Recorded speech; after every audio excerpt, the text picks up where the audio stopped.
Good afternoon, everybody, and thanks so much for joining us for this aptly named Desire Symposium. I want to begin by thanking our funders, the Templeton Religion Trust, for making this event possible, and all the other activities that made up the Quest for God project.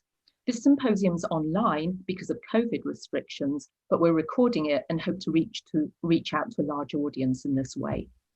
All of the people here have been part of our research team, except for Amy Doughton, who's making a guest appearance later in the day. Everybody has done important work on the philosophy and theology of desire, and this meeting should be an important record of work completed and future avenues of research. This has been a hugely enjoyable project. It's great to work with friends. I've learned so much, and I've learned also that collaborative work of this kind is one of the best ways of doing philosophy and theology. Above all, I want to thank Clare Carlisle for being a brilliant and such an inspiring co-director. I'm going to hand over to Clare for a few minutes before we begin session one. Thank you, Clare. Well, thank you, Fiona. Likewise, thank you for leading this project. So this project has just been running for a year, but it's really a much longer running collaboration than that, and so it's really nice to be gathering this particular group of people together. I think everybody here has been one way or another in conversation with one another and with people in the project for a few years. Tao Brewer's work has really inspired our work on desire for quite a few years, so we were so pleased that you, Tao, were going to be part of this phase of the project, this last funded period. Likewise, Sarah Coakley, Fiona and I and Sarah have been meeting and talking about desire for several years, and I've really learned so much from both Sarah and Fiona. And yeah, John Cottingham has also been part of a collaboration for a few years around these topics. So it's really nice to bring these people together and then to have Chuck and Simon Oliver and Chris and coming in as well. And of course, Jenny, who's been an absolutely brilliant collaborator on this project and has just really been instrumental in making a lot of the work happen. So, so nice to have this group of people assembled together. I was thinking this morning about how we started this project, and very, very near the beginning of the project, Fiona and Jenny and I went to Virginia for a workshop, and that seems so long ago because it was pre-COVID. And we had this really lovely autumnal visit to Virginia and a very interesting workshop.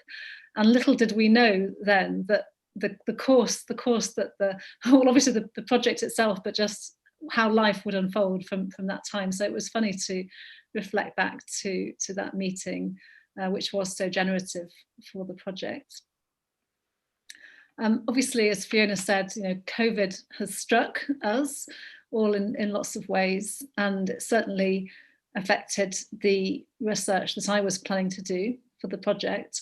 Fiona and I have always been conceiving of this collaboration on desire as having both obviously a theoretical, philosophical strand, but also importantly incorporating some thinking about practice, about spiritual practice and its relationship to desire, to the desire for God. Our previous project made some progress on this aspect. I interviewed various practitioners, and the focus of that last project was experience, which gave us a really good opportunity to think about people's experience and to talk to practitioners and to hear their own accounts of how their own desire for God had been formed and changed and developed and so on. So that's always been an important and quite a distinctive aspect of this project. I mean, Fiona and I are both philosophers, and philosophers don't always go and actually talk to people about what they do, but that's been important. And I presented a preliminary account of some of that work at the Virginia workshop, and my plan was to conduct further interviews with practitioners and to continue this strand of the project. because of COVID, that it wasn't really possible to do all the research in that area that we planned. And so instead, I ended up having to draw a bit more on my own experience, particularly a trip I took to India over the Christmas period. And it led me to reflecting on that visit, which did have the character of a kind of pilgrimage, and also it was part of a long-standing interest in the devotional culture of India. It's a country that is just much more devotional in its general culture than I think our own is. And I think that's something that's always fascinated me and drawn me. Anyway, so I ended up reflecting on my own experience in the paper I ended up preparing, rather than talking so much about the other interviewees who I had scheduled interviews for but wasn't able to meet with. And so what came out of that was this concept of devotion as a lived desire. So desire that's expressed, that must express itself, rather than thinking about desire as some kind of internal state, like a mental state or volitions, as desire is often treated in philosophy, as just an element of individual subjectivity, rather thinking about an active, expressed, lived desire that is, in a sense, measured out by the amount of time, energy, and attention that people will take and spend on that which is most important to them. And I gave the example of a kind of pilgrimage around this sacred mountain, which is really an act of just offering one's time to something that's important. And that concept of devotion is one that obviously has a very important place in religious traditions, but it can also have a broader application than that.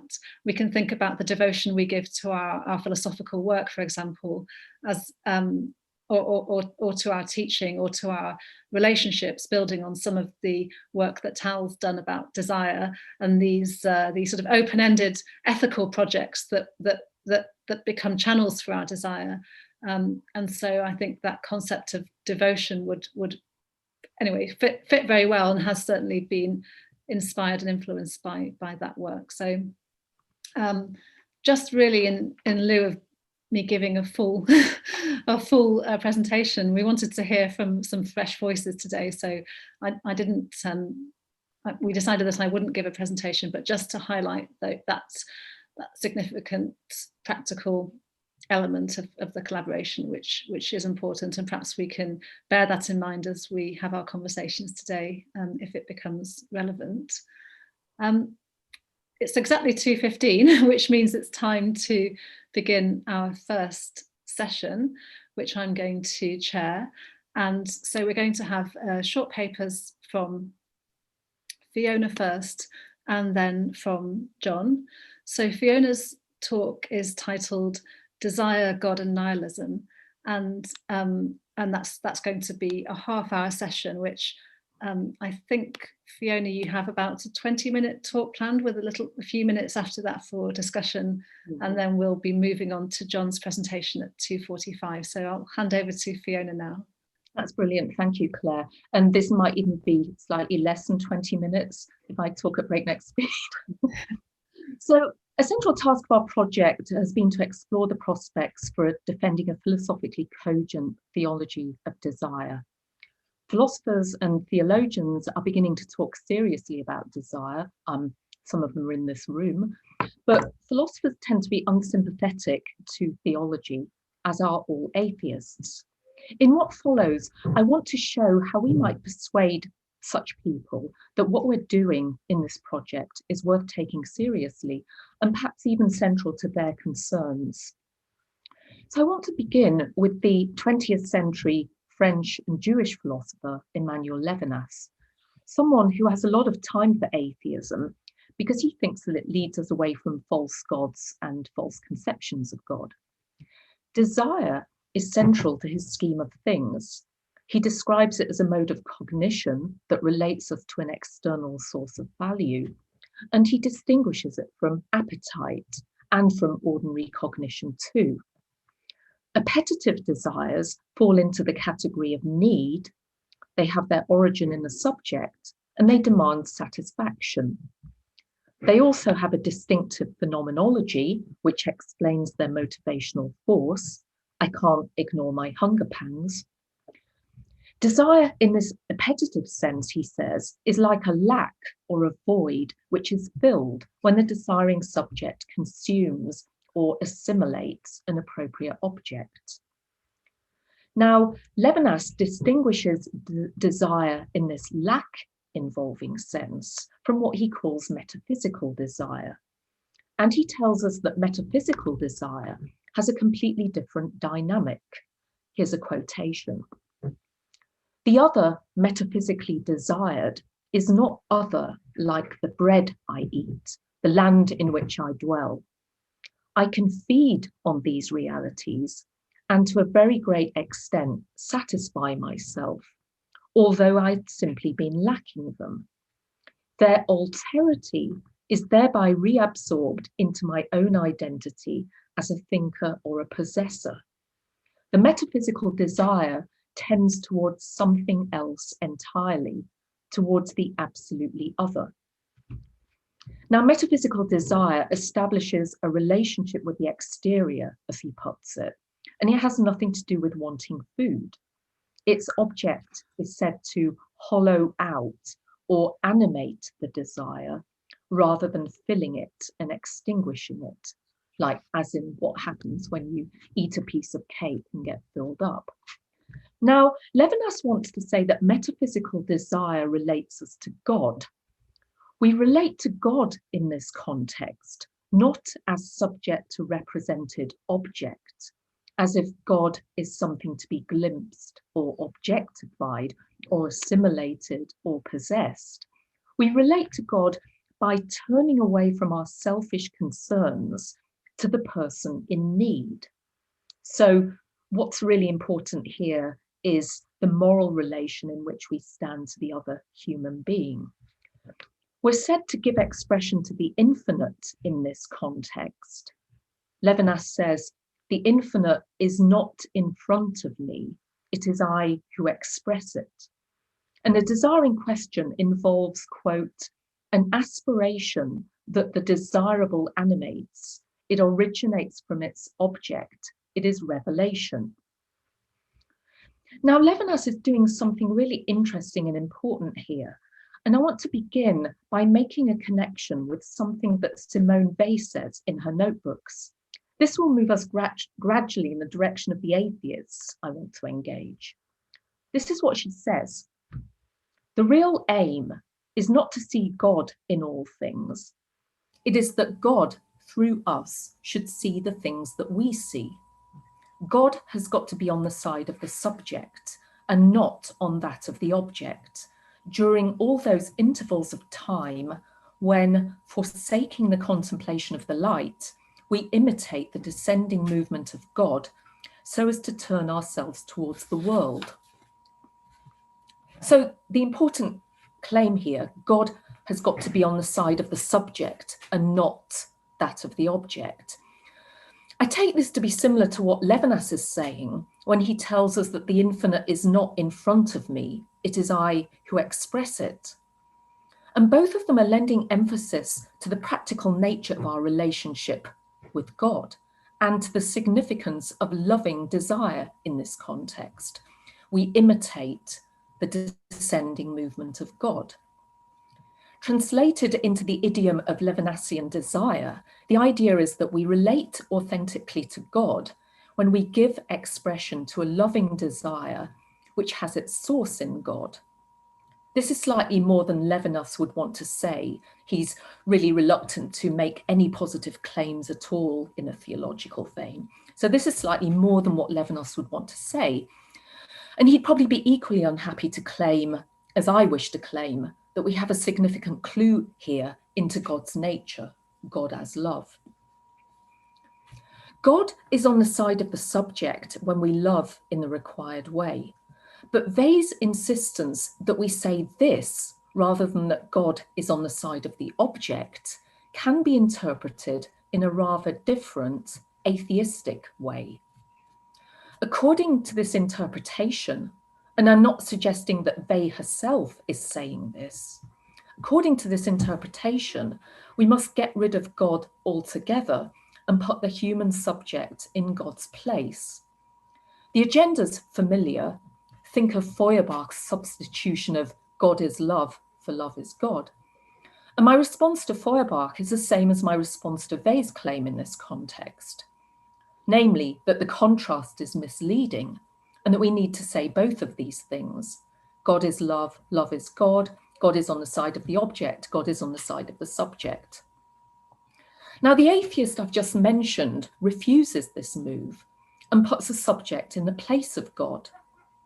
God is on the side of the subject in the sense that God is reducible to the human subject.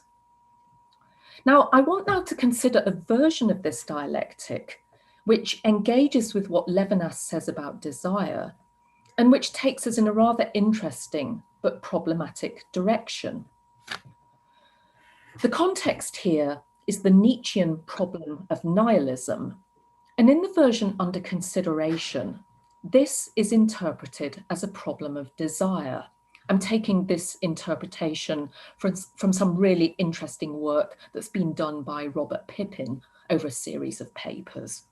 So in the version under consideration, the problem of nihilism is a problem of desire, namely the problem of how desire is to be reignited in beings who've lost the will to live in a world without God. So we have the idea of a quest at the heart of what it means to be human, but thinking of this quest in God-involving terms is said to be the gateway to nihilism. How so? Because there's no God to bring the kind of fulfillment theists and theologians dream of. And if this is our paradigm, then we shall simply languish in despair because there's no God. It follows that we must stop thinking of desire as a kind of lack, because this will make us think of ourselves as incomplete and dependent for our fulfillment upon a God that does not exist. Hence, Pippin. We want a picture of striving without the idea of a determinate lack that we can fill. So instead of seeing the death of God as something that turns us into useless passions, as Sartre would say, we need to see it as something that could occasion a kind of creative striving, which is no longer haunted by God's absence and which does not require God to sustain it. This is desire in a different, non-lack involving sense. It lends emphasis to creativity and abundance, and it brings forth life and fulfillment rather than death and despair. Gilles Deleuze in an interview says, who except priests would think of desire as lack? And he's buying into this picture, according to which we've got to move away from thinking of desire in these terms towards a more creative conception. So this is a very crude summary of a very complex train of argument. And I just want to end by making a few points that I'm wanting eventually to discuss at length in my next book. So the first point is that it's assumed that the conception of desire as lack goes hand in hand with a religious framework, and that the conception of creative desire will rescue us from this approach. But Levinas makes clear that you can be religious without thinking of desire as lack. And he, Levinas, insists that an authentic religious framework must avoid such a conception of desire as lack. Why? Because desire as lack makes it all about the subject and what she can get for herself. It's egoism. Now, desire, as Levinas understands it, involves a kind of creativity or abundance on the part of the subject. But this creativity derives from an external source of value, and it is expressed in a moral context. Similar moves are implicit in other religious frameworks, and the issue comes to the fore in differing conceptions of the relation between eros and agape, God's creative love versus human neediness. And there's a big and difficult question of how these two loves can be brought into equilibrium without somehow cancelling the subject. Now, our atheist can be said to cancel God, and there's a question of how his notion of creative desire is to be understood. Is it purely self-generated? If so, how?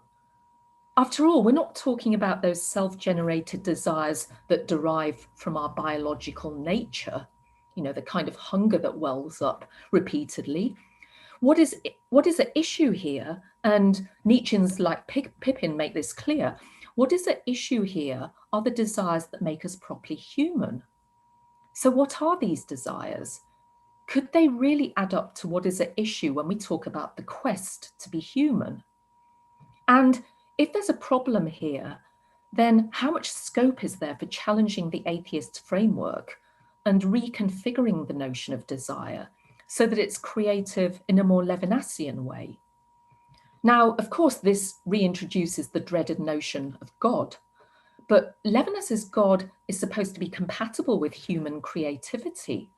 And it's certainly not in the picture in any kind of interfering way, unless one thinks that the creative power of loving desire is undermined if its value derives from an external source. Now, for one who does think in this way, who does think that the idea of an external source of value is somehow undermining the very idea of this human quest, for someone who does think in this way, it's worth reflecting upon something that the atheist but moral realist philosopher Mark Platz once said back in 1980, when considering in a very different context what model of desire could be available to someone who rejects any reference to an external source of value. Now, he considers possible models here, and he comes up with what he calls the random choice model, where I simply choose some object and desire it. It's a kind of model that you can read into some of the things that the secular existentialists say. Now, Platz worries about how such desire could be generated in the first place. And he concludes that this picture, this random choice picture, spells the end for beings like us. It does, he says, quote, by being the beginning of a life that is empty, brutish, and long. Now, if he's right, then this is hardly a solution to the problem of nihilism, to go back to the context that I'm talking about. Now, Platz is enough of a moral realist to take seriously, quotes, a moral reality of perhaps infinite moral complexity. And he distinguishes this reality from tawdry, finite beings like ourselves, and he takes it to play an essential role in motivating our moral desires. Those desires are motivated because we have a conception of something desirable. Now, what I've said on Levinas's behalf and Vey suggests that this might be all that we need to move in the direction of God, a move in the direction of an external source of value. It will be a step too far for many atheists, but if the most radical atheist alternative, the random choice model of desire, spells the end for beings like us, then this is hardly a solution to the problem of nihilism, conceived as a problem of desire. And I just think we need to remind ourselves at this stage that the truth of atheism has not at any point been established. And I think this is very important in debates that take as a premise the death of God or the non-existence of God. I'm not suggesting that those are exactly the same thing. So that is my paper. Thank you very much. Thank you, Fiona. That's great. Thank you so much. I'm really interested and also quite excited to hear this emerging emphasis on creativity and the creativity of desire. So yeah, it's good to hear that that's going to be something you're going to be developing in your next book. And it's just been such an important idea to the project, hasn't it? Yeah. Well, yes. I mean, I guess part of what I was trying to say earlier, and which I did discuss in the talk I gave in Virginia, was that the question that I've really been interested in is, given that desire for God or spiritual desire, it doesn't have to be for a specific conception of God, but given that spiritual desire is infinite in the sense of being open-ended, and the object of that desire is necessarily indeterminate. If we have this kind of indeterminate and open-ended desire, how do we actually express it in the world, in our very determinate and finite conditions? And to think about the creativity of desire as the expression of desire. So, for example, the kinds of devotional art that's produced, or the devotional practices that are produced, all of these can be seen as creative acts that express desire rather than on that lack model. So yeah, it's really, really exciting to hear that. And just that mode of expression, the different modes of expression would tell us something very important about the nature of the desire as well, wouldn't it? Exactly. Especially in the context of trying to get clear about what people like Deleuze are talking about when they talk about desire as excess or plenitude. I find it really difficult to understand what is being said there. Yes, well, the expression is about giving form to something that in itself sort of perhaps doesn't have form. Sort of bare desire for the infinite, that's kind of form is formless, and then expressions of expressing that desire necessarily involves just carving some kind of channel, some kind of pathway. But let's open up. I think Tal has a question or comment to. There was one point where you spoke about thinking about desire as not involving a determinate lack, and I liked the inclusion of that modifier. What it made me think was something like the following: that in these modes where you're opening to something, you might retrospectively look back and think of that which arrived in that moment of openness as something that you had previously lacked. But and so there might be room for talk of lack in that sense. But what marks off the kind of desire, as I'm hearing it, that you're thinking about, is that when you're experiencing it, you don't have a determinate idea of what you lack. And that places a whole different spin on the phenomenology of sort of opening to whatever it is that's desired, right? That it arrives as a surprise, right? So it's not, there's no moment in which you conceive it but don't yet have it, right? That leaves a place for growth, which implies something, which implies lack, and which can be viewed retrospectively as the moving into a place that you previously lacked, without placing the note of disappointment on the experience of desire, or I don't know, something like that. So I wonder if that if that modifier maybe deserves further development, and just a suggestion. Oh, Tal, I think that's a really important point, and it helps to answer a question that's been nagging me for quite a long time. And even when I was talking about some of this, it's the question of where this model leaves the notion of lack, given that for the reasons you've pointed out, it seems to be pretty important at one level that we accommodate this notion, lest we turn ourselves into God again. And I'm always reminded of a passage in Sarah's book on God, sexuality and desire, where she talks about the distinction between God's desire and human desire, and makes that distinction by saying that in the case of God's desire, there's no lack involved, whereas in human desire there is. And I think that maybe Tal's way of putting this point now might be a way of spelling out what that distinction really amounts to, and taking us beyond the more Deleuzean conception of desire. Is that something that you would agree with, Sarah? Yes, I'd love to come in here. I think this is such a suggestive paper. Thank you so much. I know you've been dancing around this lack, non-lack disjunction for a year or two.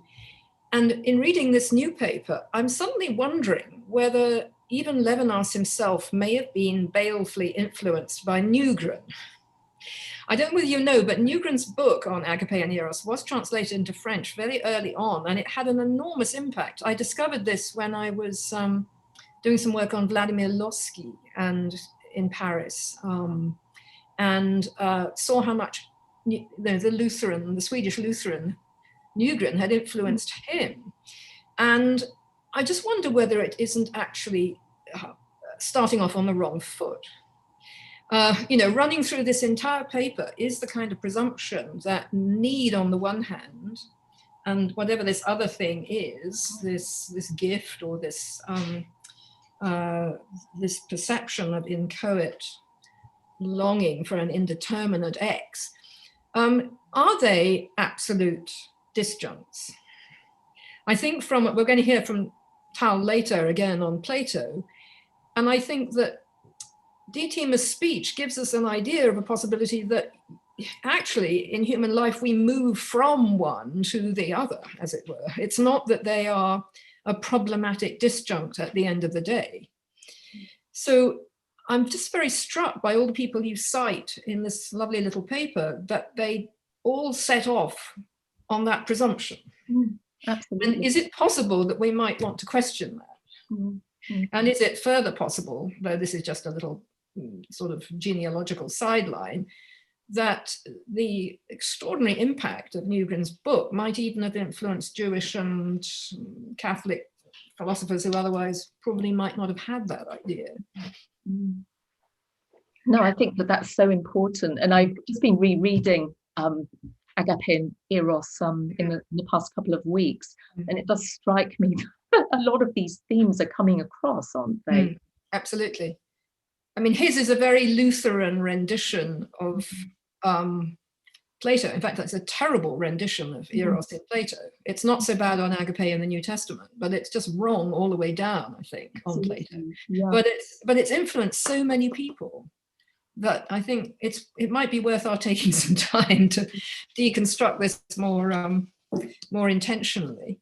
But my question to you is really, do you think that Levinas philosophically has to make this disjunction between physiological lacks and then this metaphysical elusive lure, as it were, to God?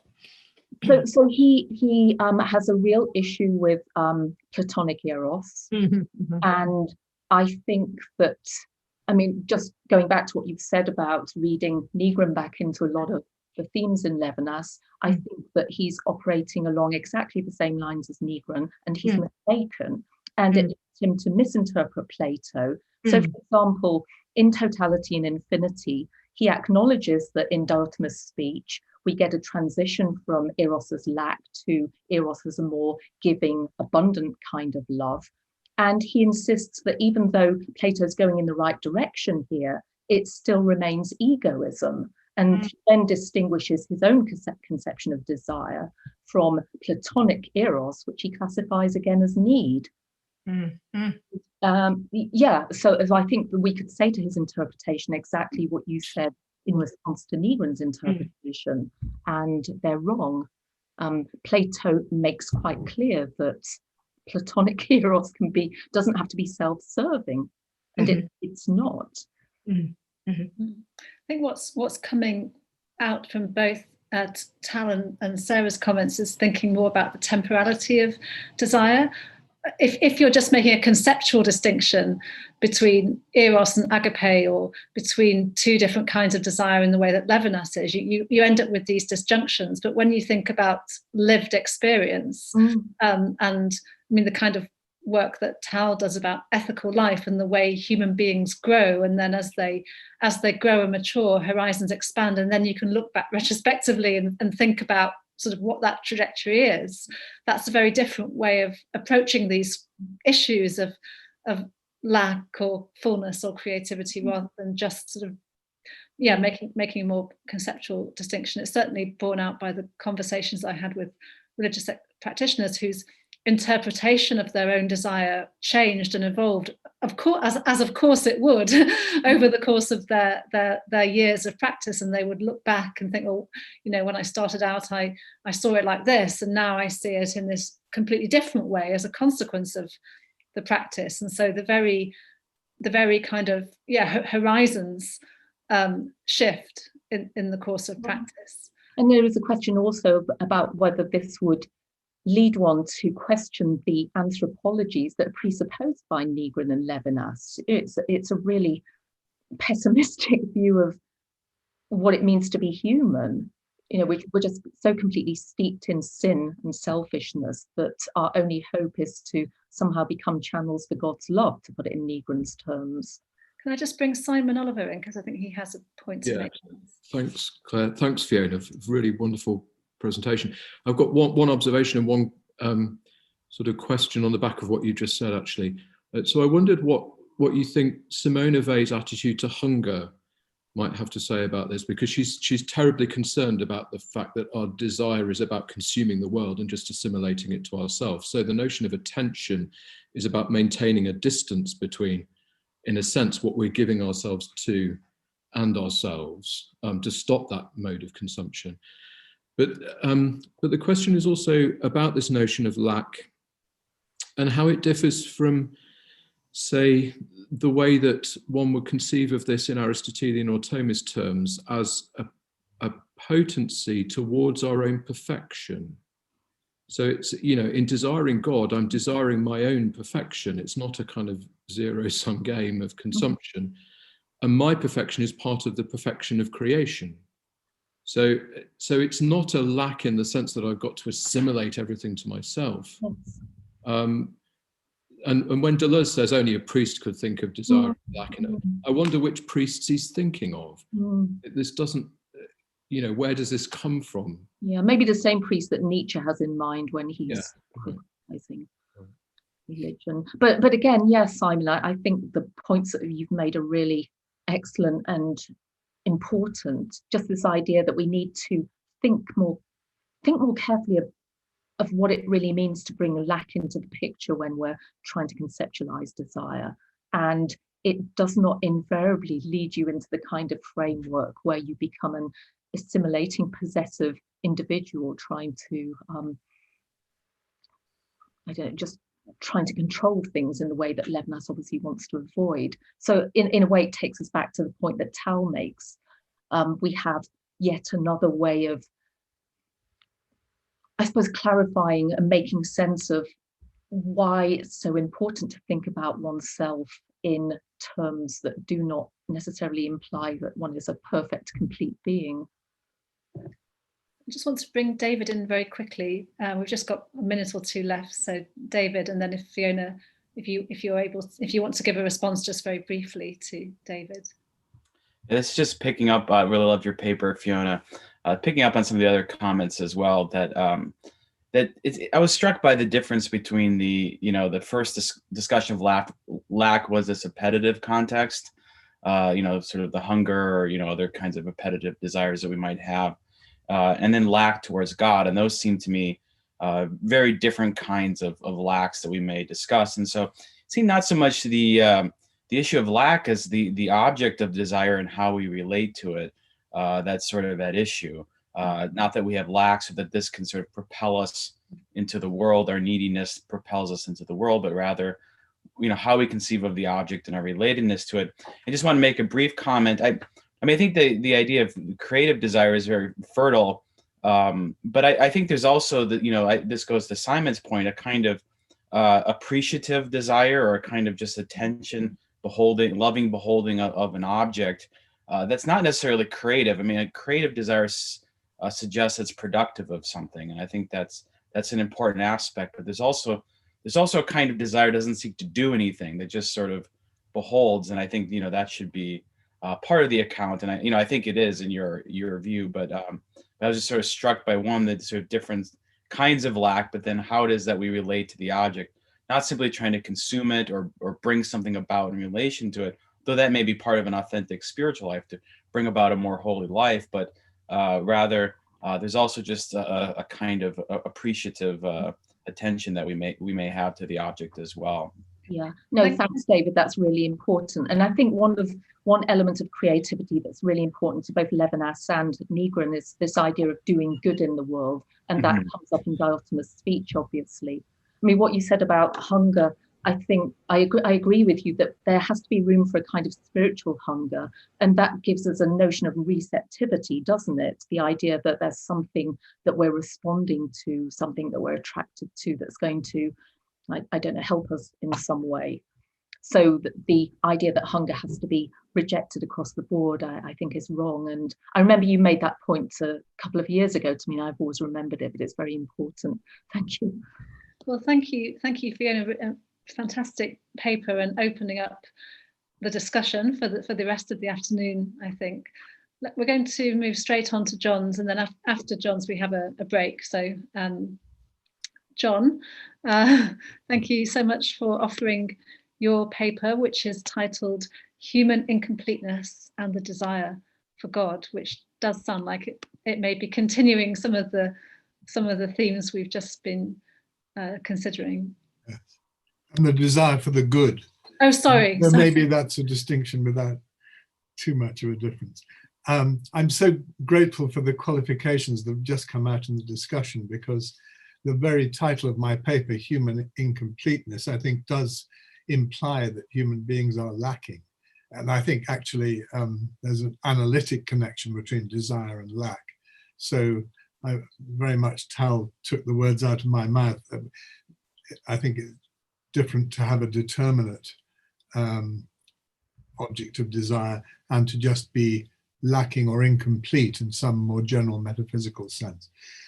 The philosopher John Duns Scotus in the 13th century argued that each individual is characterized by a carentia entitatis, a lack, intrinsic lack of being, a void that's the very hallmark of a created thing.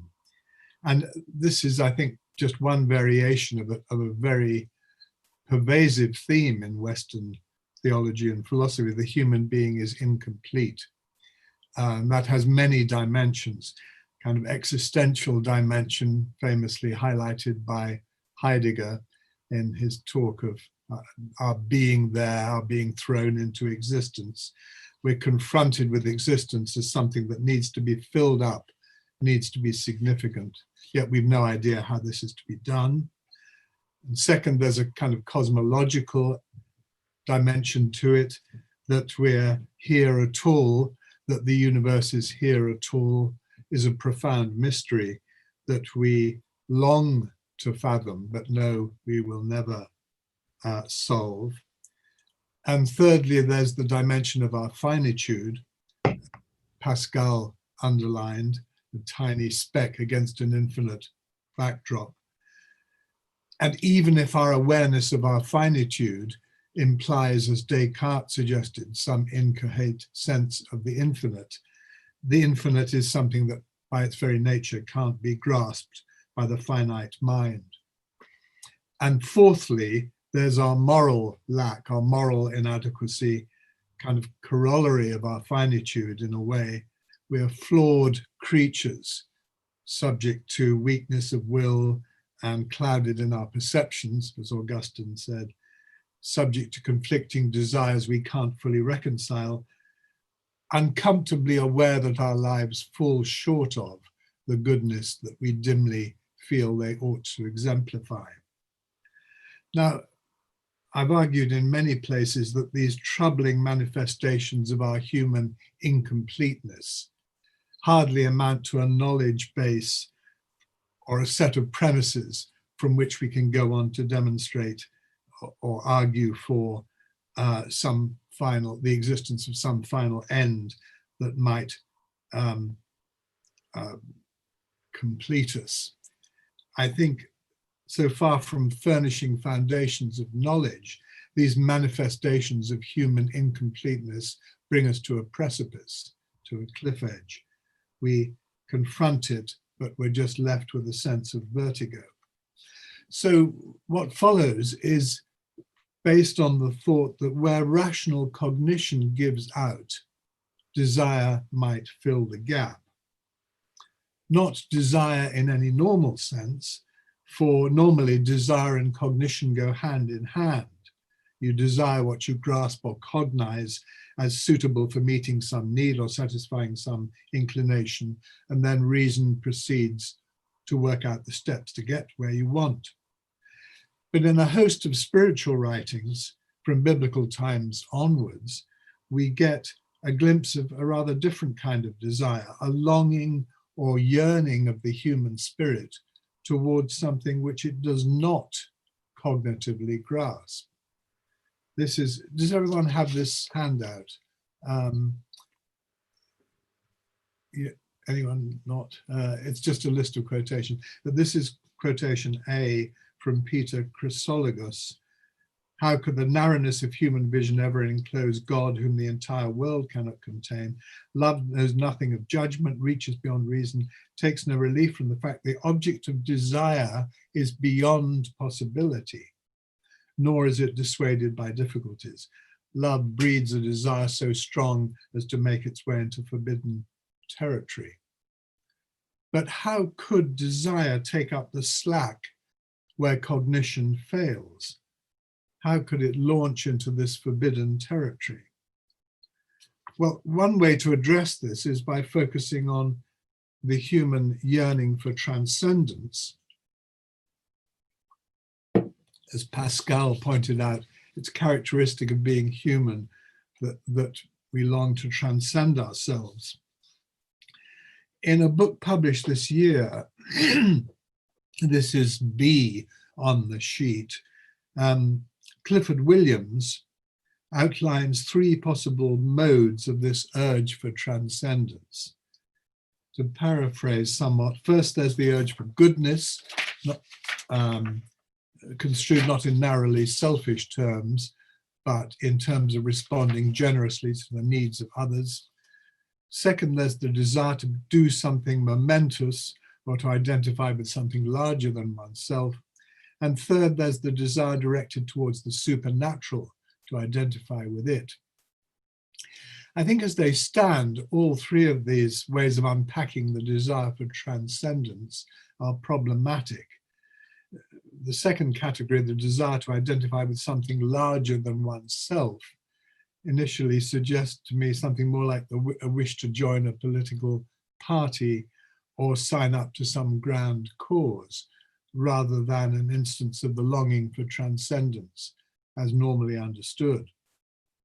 Or again, Williams' first category, the drive towards altruistic action, seems to construe transcending in the fairly minimal sense of going beyond the confines of the self,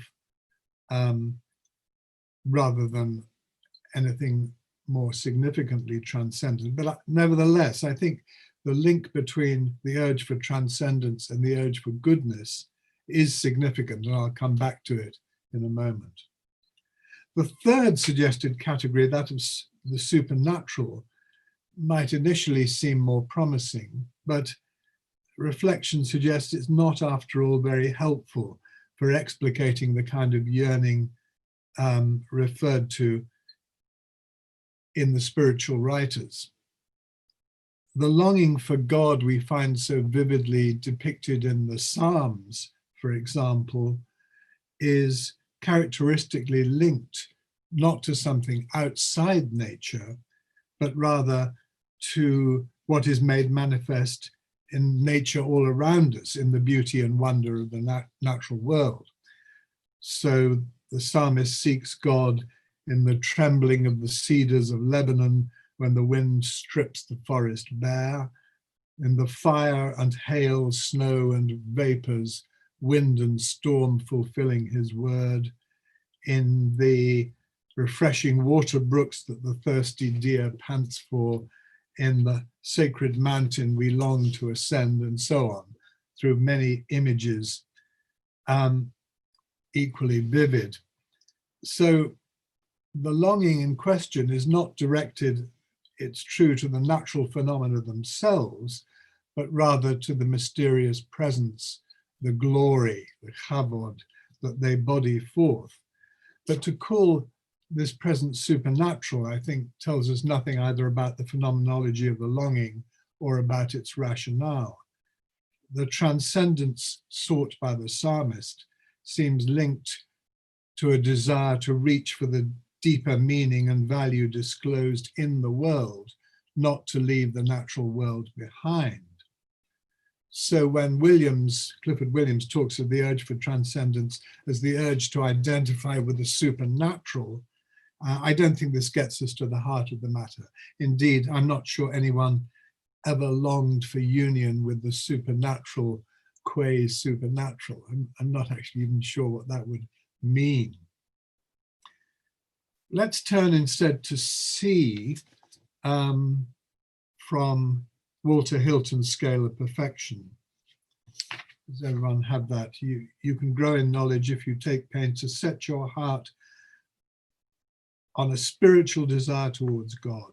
Nourish it, and it will teach you what is good and the better good. If you're willing to fasten your thoughts to it, it'll teach you all you need. There are no doubt many ways of construing that passage, but the first aspect that strikes me is that Hilton's ascent up the ladder of perfection is described not in cognitive terms, but in what may be called desiderative terms. He doesn't start from an initial knowledge base, but from a desire or longing. The growth in knowledge comes later. And as people will know who've been in this group earlier this year, I use the term desiderative rather than speaking of simple pursuit or appetition, because the Latin term desiderium is very appropriate for a desire characterizable in open-ended, indeterminate terms. It's not a desire for something clearly in view, but a longing for something out of reach, not yet fully apprehended. Actually, Hilton speaks of a desire towards God, which reminds one of Bonaventure a century earlier, the journey towards God. Not a demonstrative proof or a cognitive map, but a pilgrimage. So we're back with human incompleteness. And indeed, the second part of our Hilton passage refers explicitly to need and to lack, the hallmarks of the human condition. That there's an intimate link between the desire towards God and the need to reach towards what's truly and objectively good. To help us think more about that, I move to D, the passage from the 17th century Cambridge Platonist Henry Moore from his Enchiridion, or handbook. I'm grateful to James Bryson for an excellent paper which draws attention to the importance of this work. Moore speaks of what he calls the boniform faculty in the human soul, kind of psychological power which aims at what is absolutely best. In accordance with his Platonic framework, Moore often thinks of this in cognitive terms as a kind of perception of the soul. But this is very far from being simple contemplation, since it turns out that desire plays an essential role.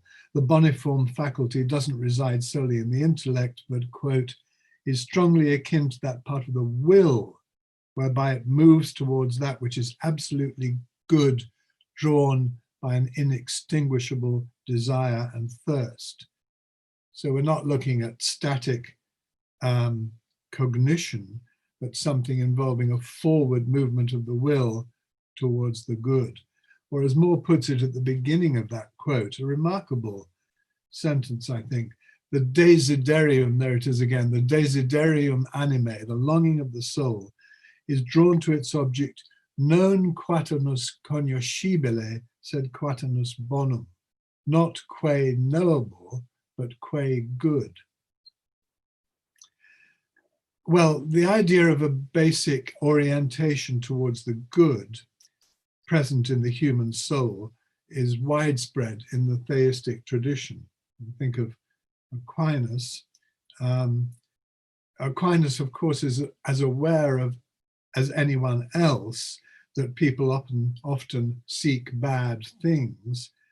But in the Thomistic view, someone who eagerly pursues an evil end, for example, bullying someone else, will nonetheless retain, in spite of him or herself, some residual pull in the opposite direction. Eleanor Stump has underlined this in her recent writings. Aquinas is committed to the idea of an objective goodness that, at least in its rudiments, no human being cannot have some dim awareness of. And a striking conclusion follows, this is E, that no one can be wholehearted in evil.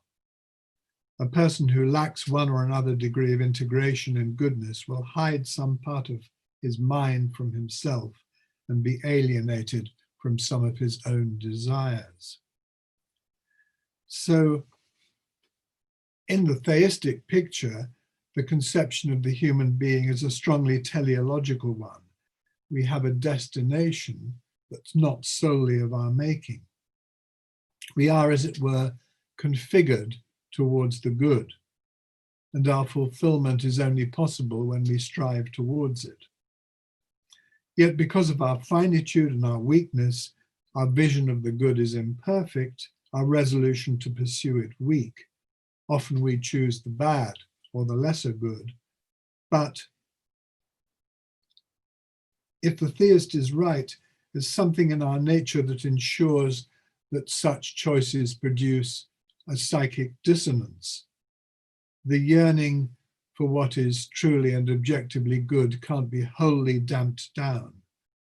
And this will be part of the diagnosis of that sense of queasiness, the dread, the angst, of which the existentialists speak. So though we may set our heart on all sorts of bad objectives and even following Hobbes, quotation F, call them good, label them good, the result will be a tension, a double-mindedness. Something is at war with the better good that at some level we continue to long for. So perhaps that helps to understand Moore's paradoxical claim that the soul is drawn to its object not qua knowable, but qua good. I mean, how can it be drawn to the good unless cognized, one might ask? The answer, I think, partly is that the goodness can be recognized negatively by the tension or dissonance felt when we direct ourselves away from it. And partly insofar as it continues to draw us forward, precisely insofar as we have not yet grasped it fully, but continue to long for what is out of reach. Well, assuming one accepts the psychological validity of this kind of story, a critic might well ask why one shouldn't rest content with an entirely humanistic account of what's going on. Internal conflict produces a sense of restlessness or incompleteness, so much is clear, but why bring in a transcendent dimension? Part of the answer to this, I think, is suggested by the teleological conception of our human nature referred to a moment ago. At the minimal level, our lives are structured in terms of goals and purposes, as McIntyre has reminded us. This is G on the sheet. But the Aristotelian conception is not just that we pursue certain ends. Deeply ingrained in this and many subsequent accounts is an intrinsic conception between the notion of a telos and the idea of a good. So in H, quotation H, Charles Taylor brings this out when he stresses that to make sense of our lives, to have an identity at all, we need an orientation to the good. And it follows, he thinks, that our lives have narrative shape. So teleology, selfhood, narrativity, the idea of the self is configured towards the good. This cluster of concepts seems to me to point us towards transcendence. The reason is simple. On a purely naturalistic, in a thin sense, conception of our nature, the mere facts of evolution and biology can't possibly furnish the idea of a way we're meant to be, a good we're meant to achieve. For the naturalist, the very idea of life as an open-ended journey towards moral improvement can only be understood simply in terms of the drives, inclinations, and conflicting desires we happen to have. And there's nothing in this assorted ragbag of propensities that marks out as normative a given telos for human life. The telos has to be set, determined by, or derived from something that transcends the biological and historical facts concerning what our human nature, concerning what human beings amount to. And I think it must also transcend the cultural facts, the facts of our second nature, as McDowell calls it, what we've acquired by acculturation. For since patently cultures can degrade as well as improve, it follows that the direction of a given culture can't in itself determine an authentic teleology. I think McDowell deflects this by invoking a strong moral objectivism. Acculturation, he says, brings to view normative reasons that are there anyway. But this very way of putting it necessarily invokes the reality of normative requirements that transcend the facts of culture. So let me return in conclusion to where I started, to human incompleteness, many aspects of which are impossible to deny: our finitude, our existential vertigo, our fear and trembling before the mystery of being. Yet this fear, as Joseph Pieper has brilliantly argued, is also a kind of joyful wonder, the wonder that Aquinas defined as the desiderium, there it is again, the desiderium sciendae, the longing for knowledge. This is J.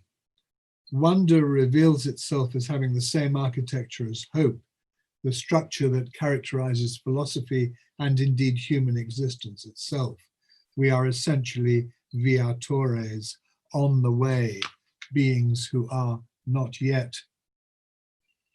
The idea goes right back to the New Testament, to the letter to the Hebrews, where in a delightful but untranslatable wordplay, the author says, we don't have a polis menusa, but seek a polis melusa.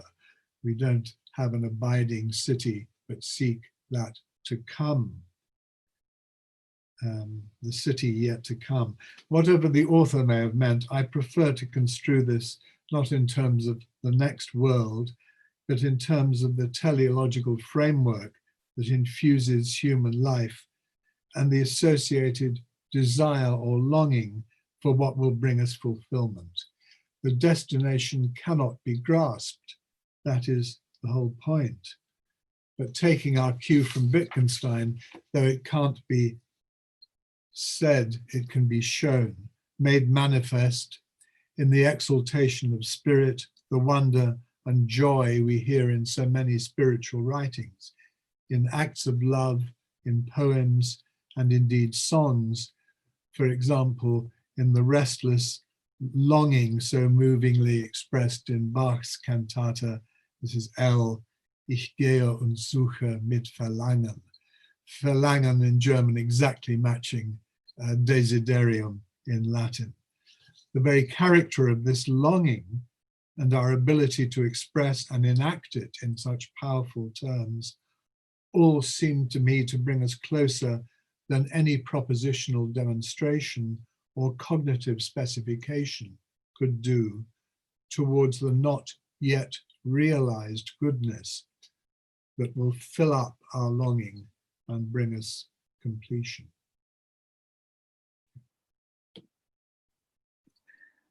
Thank you, John.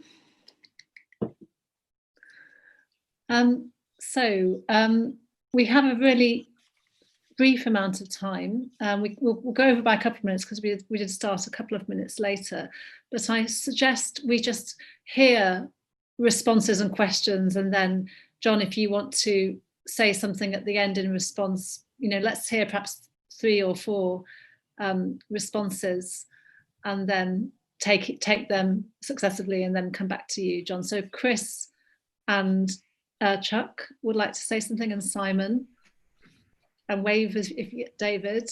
Okay, so if you can make it fairly brief, that would be fantastic. Chris. Thanks so much, John. Thank you. Like all your philosophy, it's so sort of civilized and cultured. I loved it. I wanted to just explore the analytical connection between desire and lack, because you also talked about lack and need. I wonder if we might draw a distinction there, because in the theological tradition, or strands of it, it is possible to talk about divine desire, and there doesn't seem to be anything like lack, but there is something like need. And I wondered if it's sort of the Platonic diffusion of the good, where the good needs to express itself. So in Symposium, the Phaedrus, that's expressed in human reproduction, in love, and in philosophy and the contemplation of the good. There's a sort of bursting out of the good, a self-communication, which is like a need. I think Thomas talks about it as conveniens. It's fitting. It's not a kind of constraint on God. So yeah, need and lack, is there a bit of a difference, and is one more theologically resonant when talking about divine desire? Yeah, thank you, Chris. Let's move straight to Chuck next. Great. That was indeed wonderful. I have a very quick question. At the beginning, you said that there's possibly a way of imagining this, the process of thinking as moving to be complemented at a later state by desire. So you move from thinking or cognition to desire. Isn't it also the case that at times that desiring state then makes us retrospectively reconsider what was going on in our cognitive state in such a way as to kind of reconfigure and deepen that? In other words, I'm just trying to get at the continuity and not make it a kind of multiple stage rocket is what I'm asking for here. That's all. Yeah, great, thank you. Simon. Thanks, John. Very, very quickly. I mean, the teleological structure of desire is something I'm really extremely interested in. And one thing that concerns me is that one doesn't think about the quest for God or the desire for God as if God were just another thing on a big list of things that we desire and comes at the end. And the way that one thinks about the teleological structure of this desire seems to be really important, because it seems to me that any human desire of anything only makes sense teleologically against the background of an ultimate end in God. That any desiring is only possible in relation to that ultimate end. So, I mean, this is to loop back, but going back to Aquinas, the beginning of anything is always ordained to its completion, and in the end to the completion of anything, which can only be in an ultimate end.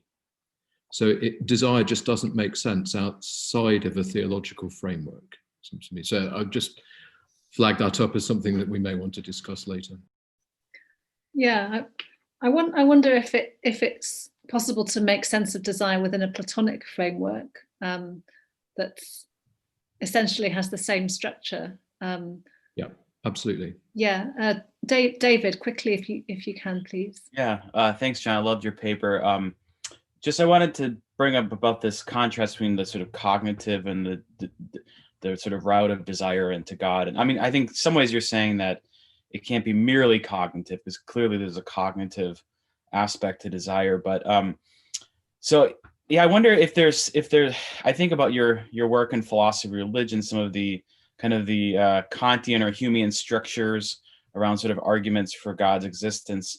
Do you think some of those still exist with regard to desire? I think about, for instance, Camus' comment about how we have a longing for happiness and reason that meets up against a silent and deaf universe. So is there a worry that we won't come to that object? I mean, maybe this is somebody gets into the sort of metaphysics of the good, and how, can our sort of desires, meet their object? Do those same kind of concerns, like, is this a route into God that sort of is not there? Is there something special about this route into God, or thinking about God, that's sort of not there from a purely cognitive approach? Like, how do you conceive of that? So I guess that's the question I have.